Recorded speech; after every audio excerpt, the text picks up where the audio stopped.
আল্লাহ ও রাসূল সাল্লাল্লাহু আলাইহি সাল্লামকে কটূক্তিকারীদের বিচার দাবিতে নড়িয়া বিক্ষোভ সমাবেশ। ইলিয়াস মাহমুদের পাঠানো প্রতিবেদন ও ভিডিও চিত্র নিয়ে বিস্তারিত।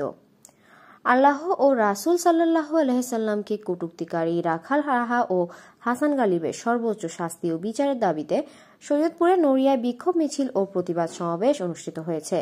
সর্বস্তরের তৌহিদি জনতার ব্যানারে 25শে ফেব্রুয়ারি মঙ্গলবার সকাল 10:30টায় নড়িয়া মডেল মসজিদের সামনে এই প্রতিবাদ সমাবেশ অনুষ্ঠিত হয়। পরে একটি বিক্ষোভ মিছিল শহরের মেইন সড়ক প্রদক্ষিণ করে। বিক্ষোভ মিছিলে নেতৃত্ব দেন নড়িয়া বাজার কেন্দ্রীয় মসজিদের ইমাম ও খতিব মুফতি শহীদুল হক। মিছিল পূর্ব সমাবেশে বক্তব্য রাখেন নড়িয়া মডেল মসজিদের ইমাম মাওলানা ইলিয়াস হুসাইন, দক্ষিণ নড়িয়া সর্দার বাড়ি মসজিদের ইমাম মাওলানা ইলিয়াস আহমেদ, ইসলামী যুব আন্দোলন নড়িয়া থানার সাধারণ সম্পাদক হাফেজ সাইফুল ইসলাম সহ বৈষম্য বিরোধী ছাত্র আন্দোলন, ইসলামী ছাত্র আন্দোলন ও ইসলামী ছাত্র শিবিরের নেতৃবৃন্দ।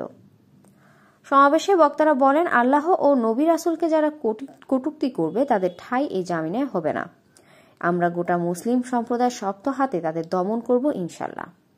সম্প্রতি আল্লাহ ও রাসূলকে নিয়ে কটূক্তিমূলক মন্তব্য করা রাখাল রাহা ও হাসান গালিবকে গ্রেফতার করে আইনের সর্বোচ্চ শাস্তির দাবি জানাই।